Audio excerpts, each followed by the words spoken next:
wabarakatuh. Perkenalkanlah saya Zainal Arifin, dosen Universitas Semarang yang mengajar di Prodi S1 Ilmu Hukum dan Prodi S2 Ilmu Hukum. Di Prodi S1 Hukum saya mengajar mata kuliah Haki, sedangkan di S2 Hukum saya mengajar mata kuliah Hukum Lelang, Penyelesaian Sengketa Bisnis, dan Metodologi Penelitian. Pada kesempatan hari ini saya akan menyampaikan overview berkaitan dengan mata kuliah Haki. Adapun referensi yang saya gunakan dalam pembelajaran mata kuliah Haki atau hak atas kekayaan intelektual ini yaitu buku-buku yang berkaitan dengan Haki dan jurnal ilmiah yang berkaitan dengan mata kuliah Haki. Pelaksanaan mata kuliah Haki ini dilakukan secara sinkronis dan asinkronis. Sinkronis ini meliputi tatap muka, baik secara langsung di kelas maupun melalui Zoom ataupun online. Kuliah secara online ini dibatasi ya, tidak semuanya dilakukan secara online, paling hanya sekitar 20-30% dari jumlah keseluruhan kuliah secara tatap muka ini. Sedangkan kuliah secara asinkronis dilakukan dalam pemberian tugas maupun pendapatan materi yang dapat diakses di e-learning Universitas Semarang. Selama pembelajaran ini juga dilakukan monitoring dan evaluasi dari dosen kepada mahasiswa, bisa berupa kuis yang biasanya dilakukan di awal perkuliahan untuk mereview kembali mata kuliah sebelumnya. Dari kuis ini diharapkan dapat diketahui peningkatan pemahaman mahasiswa dari materi yang sudah disampaikan oleh dosen ini. Selain itu dilakukan penugasan baik individu maupun kelompok, kemudian juga melakukan diskusi. Diskusi ini dilakukan untuk apa? Nah, untuk mengetahui atau sebagai pengukuran keaktifan mahasiswa. Jadi dari diskusi ini kita bisa menilai keaktifan dari mahasiswa. Adapun kontrak perkuliahan mata kuliah Haki ini kehadiran 10%, kemudian keaktifan mahasiswa 10%, tugas 20%, kemudian UTS 30% dan UAS 30%. Dengan kontrak perkuliahan ini diharapkan mahasiswa dapat memahami dan menguasai materi kuliah mata kuliah Haki ini. Sedangkan capaian mata kuliah Haki ini meliputi 1. Mahasiswa mampu memahami Haki dan jenis-jenis Haki. Mahasiswa mampu memahami dan menganalisis materi yang berkaitan dengan hak cipta. Mahasiswa mampu memahami dan menganalisis materi yang berkaitan dengan merek, indikasi geografis, paten, rahasia dagang, desain industri, desain tata letak dan sirkuit terpadu, serta varietas tanaman unggul. Selain itu, mahasiswa harus mampu memahami materi yang berkaitan dengan penyelesaian sengketa di dalam Haki, baik penyelesaian sengketa hak cipta, merek, paten, rahasia dagang, desain industri, desain dan sirkuit tata letak terpadu, indikasi geografis maupun varietas tanaman unggul. Kemudian mahasiswa juga mampu memahami berkaitan dengan perjanjian internasional hak atas kekayaan intelektual seperti Paris Convention, Konvensi Bern, TRIPS Agreement, dan Protokol Madrid. Demikian tadi penjelasan berkaitan dengan capaian pembelajaran mata kuliah Haki. Selanjutnya saksikan proses pembelajaran perkuliahan mata kuliah Haki setelah ini. Assalamualaikum warahmatullahi wabarakatuh. Selamat siang semuanya. Oke, kita bertemu untuk pertama kalinya di mata kuliah Hak atas Kekayaan Intelektual atau HAKI. Sebelumnya kan Pak Jenderal perkenalkan diri, nama Dr. Zainal Arifin SHMKM, mengajar di Fakultas Hukum di S1 maupun di S2. Di S1 Pak Jenderal mengajar mata kuliah HAKI. Kalau di S2 Pak Jenderal mengajar hukum lelang, penyelesaian sengketa bisnis dan metodologi penelitian. Oke. Mata kuliah HAKI ini diajarkan di semester 5. Ya, semester 5. Sebelum kita mulai kuliah ini, setelah Pak Jenderal perkenalkan diri, kita akan sepakati dulu kontrak perkuliahan. Ya. Kontrak perkuliahan kita sepakati bersama sebagai rule yang harus kita taati bersama. Yang pertama berkaitan dengan penilaian. Ya. Penilaian, ya, jadi komponen penilaian ini nanti untuk perkuliahan ada beberapa, ada 5. Ya. Pertama adalah UAS 30%, UTS 30%, kemudian penugasan 20%, ya. Keaktifan 10%, kehadiran 10%, total 100%. Ya. Sepakat? Sepakat ya, oke. Jadi kalau sudah kita orang hukum harus sepakat pasal 1320 perjanjian itu sah bila mana disepakati. Kemudian toleransi keterlambatan 5 menit, ya. Sebelum 5 menit boleh masuk, setelah 5 menit mahasiswa tidak diperkenankan, boleh masuk tetapi tidak dihitung absensinya.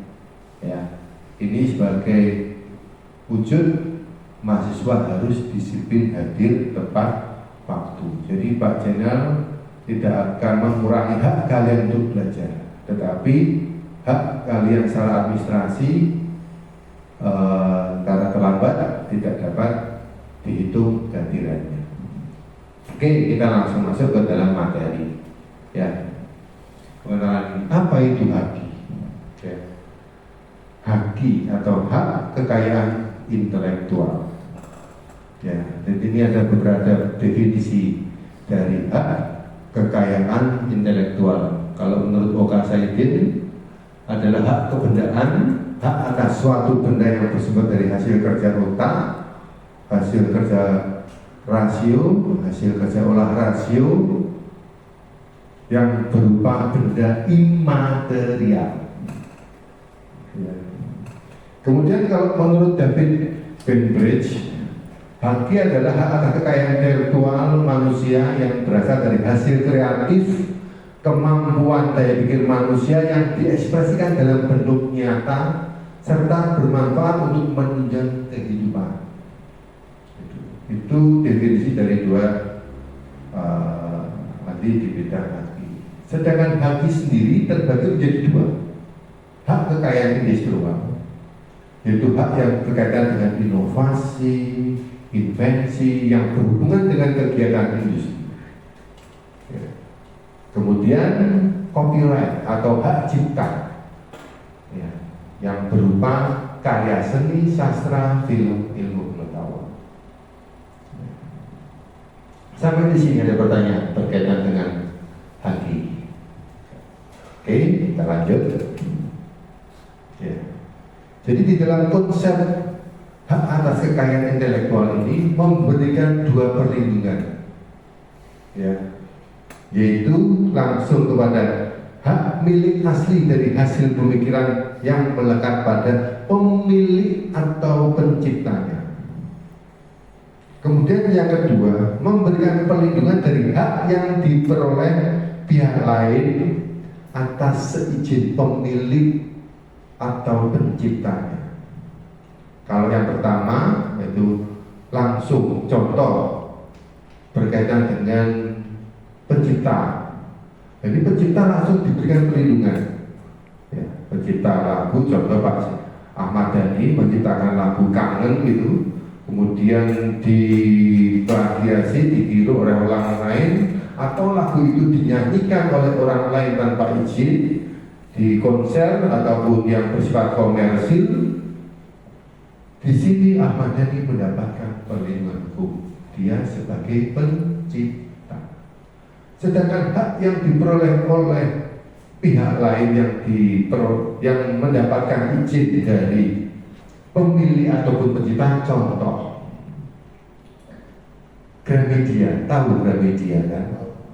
Gramedia itu penerbit buku, ya. Buku Gramedia itu dia menerbitkan beberapa buku, itu kan dia mengambil dari mana? Dari buku dari mana?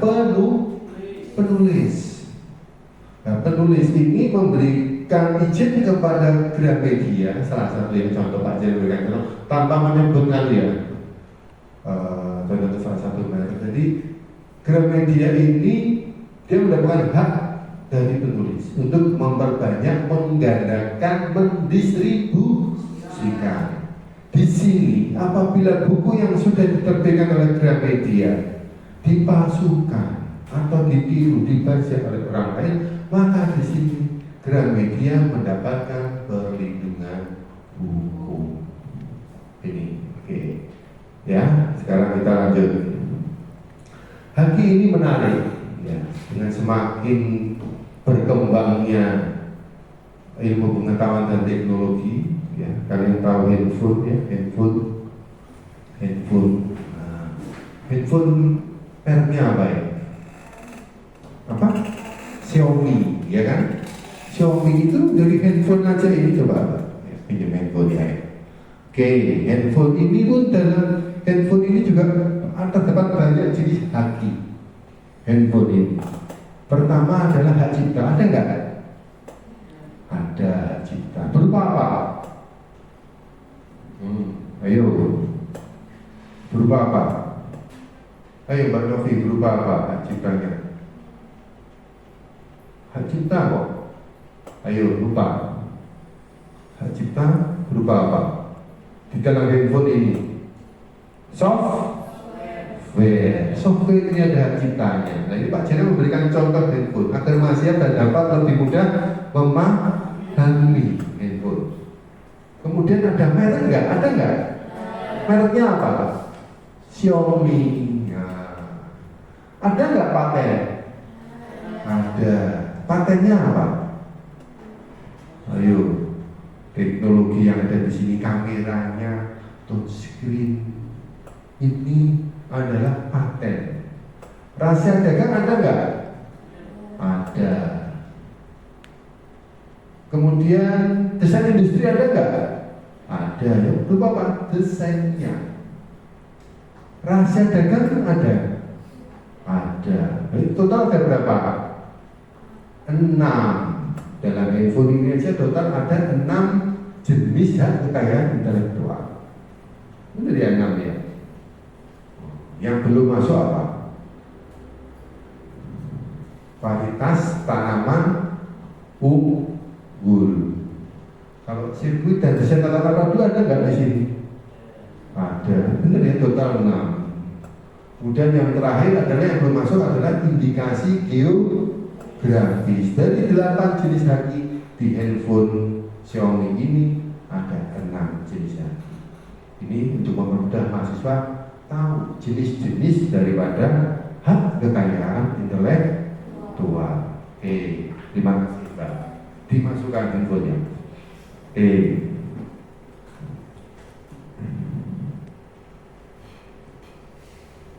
Kenapa sih di Indonesia ini haki perlu diatur? Kenapa? Ayo, ada yang tahu? Kenapa? Haki perlu diatur salah satu penyebabnya adalah adanya perjanjian internasional di mana Indonesia meratifikasi perjanjian internasional yang berkaitan dengan haji.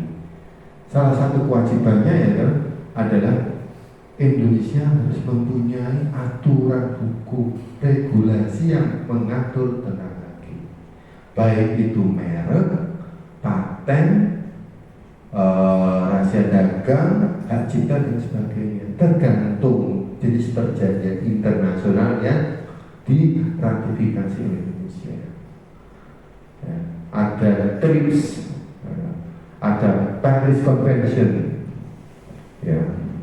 Kemudian ada konvensi Bern, itu adalah salah satu dari perjanjian internasional yang nanti akan kita bahas pada bidang kajian selanjutnya setelah ini. Ya. Nah, ini 8 jenis haki yang sudah Pak Jenderal jelaskan. Ya, mulai dari merek, hak cipta, rahasia dagang, desain industri, sirkuit dan tata letak terpadu. Sampai di sini ada pertanyaan. Oke, pertanyaan? Ya. Jadi ada salah satu poin menarik yang disampaikan Pak Zainal terkait AI.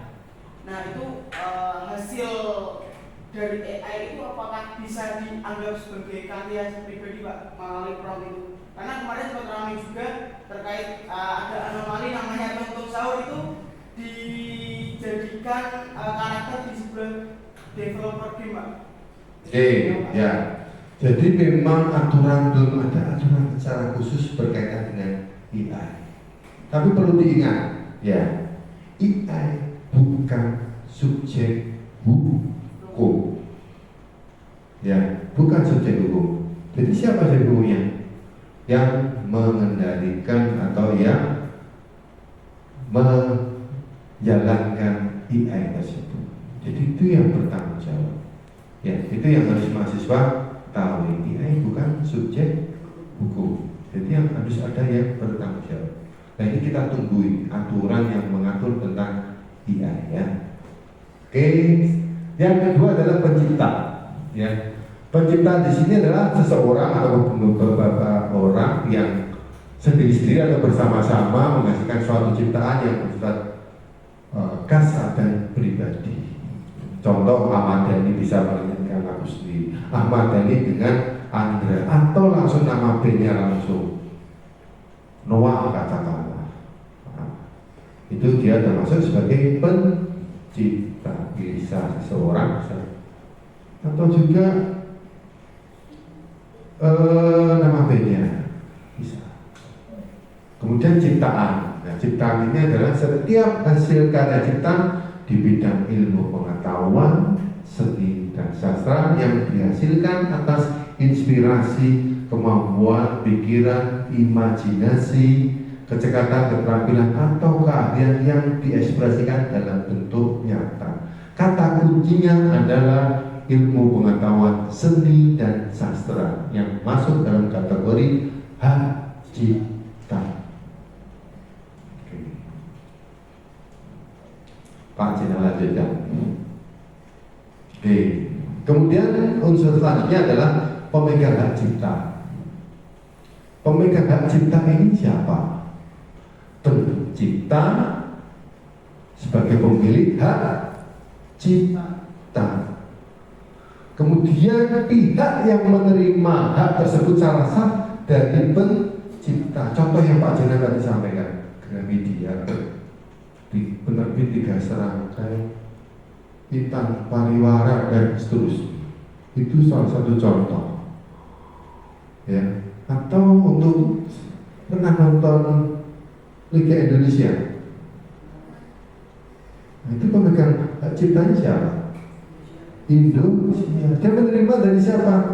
PT Liga Indonesia. Nah itu.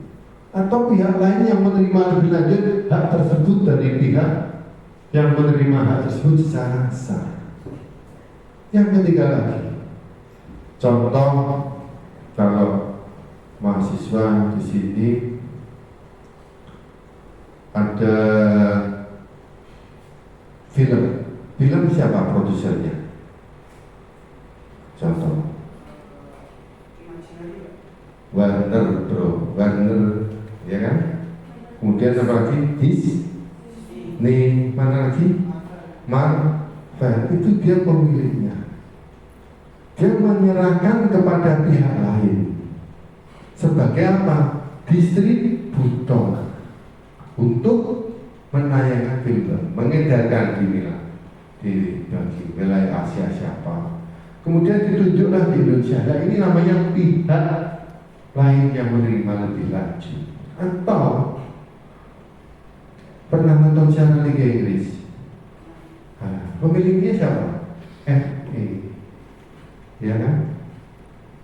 Dia serahkan kepada salah satu perusahaan TV internasional, beIN Sport katakan. Dia serahkan lagi beIN Sport kepada siapa? SCTV atau di Indonesia. Nah ini ya. Kemudian yang selanjutnya adalah hak terkait, hak yang berkaitan dengan hak cipta yang merupakan hak eksklusif yang berkaitan dengan pelaku pertunjukan produser. Jadi di dalam hak cipta ini ada juga hak moral dan hak ekonomi. Hak moral itu melekat kepada pemilik ataupun penciptanya seumur hidup. Sedangkan hak ekonomi yaitu hak untuk mendapatkan manfaat ekonomi dengan dia mengedarkan, menggandakan, mendistribusikan, menayangkan, gitu. Ya. Kemudian undang-undang hak cipta ini berlaku terhadap siapa? Yang pertama, berlaku terhadap semua warga negara Indonesia, penduduk badan hukum Indonesia. Yang kedua, semua ciptaan dan produk terkait bukan milik WNI, bukan penduduk Indonesia, bukan badan hukum Indonesia, tetapi untuk pertama kalinya dideklar di Indonesia. Contoh artis Korea, Blackpink. Blackpink warga mana Korea? Di Indonesia dia mendeklarkan lagu itu. Nah, di situ otomatis Blackpink mendapatkan perlindungan hukum. Ya.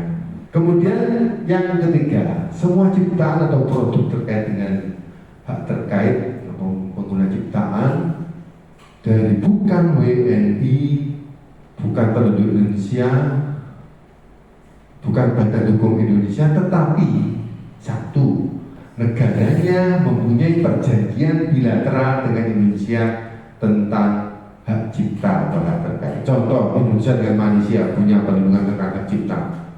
Jadi ada lagu Indonesia yang apa namanya, yang dilanggar hak ciptanya di Malaysia, pemerintah Malaysia berhak memberikan perlindungan hukum. Begitu pula sebaliknya.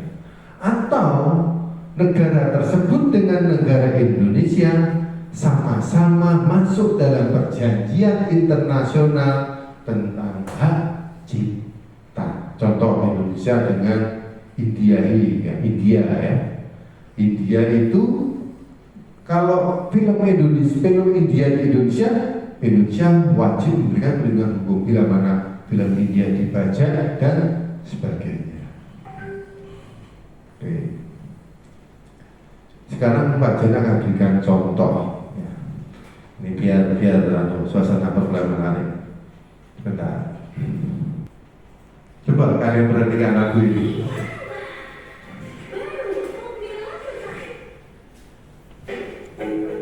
Kalian perhatikan lagu ini.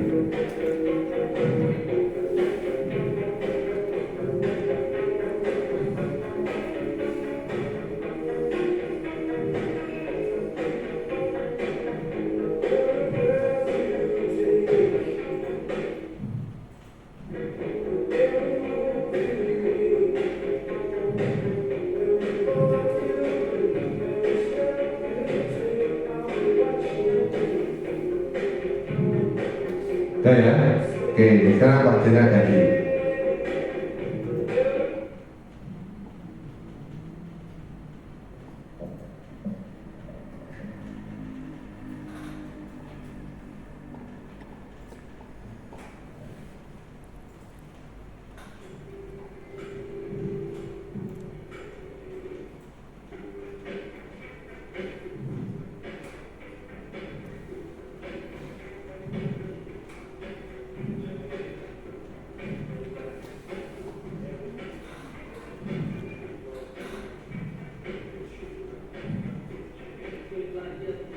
Mirip nggak?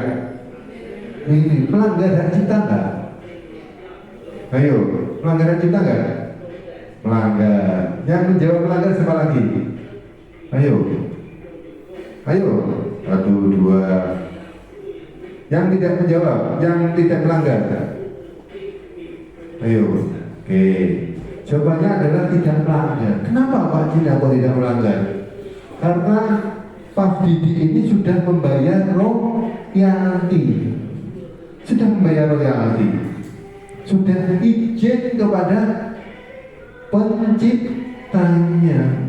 Ini. Nah, inilah yang di Indonesia masih kurang berkaitan dengan pemahaman dari hak cipta. Masih kurang, ya, kurang dihargai. Seperti yang tadi Pak Jari sudah sampaikan, hak cipta itu adalah hak kebendaan yang tidak berwujud. Namanya hak benda ya berarti harus ada pemiliknya. Berarti kalau kita memakai harus izin ini. Makanya Pak Didi pun izin.